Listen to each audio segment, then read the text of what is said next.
ये देखें जी, ये हैं सिंघाड़े और हमने इसे उबालने के लिए अभी रखा ही है और अभी मैंने सिर्फ चूल्हा स्टार्ट ही किया है और मैंने वीडियो बनानी शुरू की। देखिए चूल्हा स्टार्ट किया है, पानी बिल्कुल गर्म नहीं है, इस वजह से मैंने पानी में हाथ डाल दिए। आप ये ना समझें कि मैंने उबलते हुए पानी में हाथ डाल दिए। अभी बस मैंने इसको भर कर रखा है और चूल्हा स्टार्ट किया है। तो इसको उबालने का जो तरीका है वो मैं आपको बताऊंगी आज की इस वीडियो में, और बहुत आसान तरीका है जिससे आप घर में बहुत जल्दी सिंघाड़ों को उबाल सकते हैं और सिंघाड़ों के जो फ़ायदे हैं, जो बेनिफिट्स हैं, वो भी आज की इस वीडियो में बताने वाली हूँ। लिहाजा इस वीडियो को कंप्लीट देखिएगा।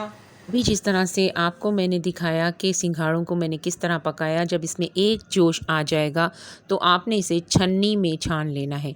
अच्छी तरह से छन्नी में छान लें और इसकी तमाम भाप जब उड़ जाए और फिर इसको ठंडा होने दें। जब ये ठंडे हो जाएं तो जैसे इस वक्त में काट रहे हैं हम लोग, तो इसको काट कर इसका जो अंदर से सफ़ेद गूदा होता है वो खाने का होता है और इसका जो छिलका है इसे आप फेंक दें।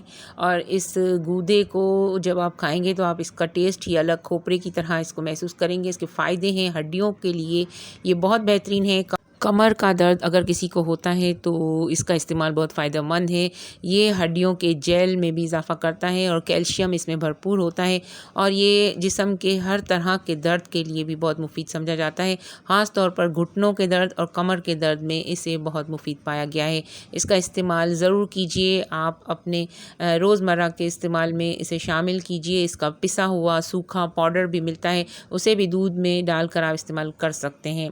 नेक्स्ट वीडियो इंशाअल्लाह ताला शकरकंदी के बारे में बताएंगे और इस सिंघाड़े के जो फ़ायदे हैं उसको आप डिस्क्रिप्शन में भी इसके मज़ीद फ़ायदे देख सकते हैं।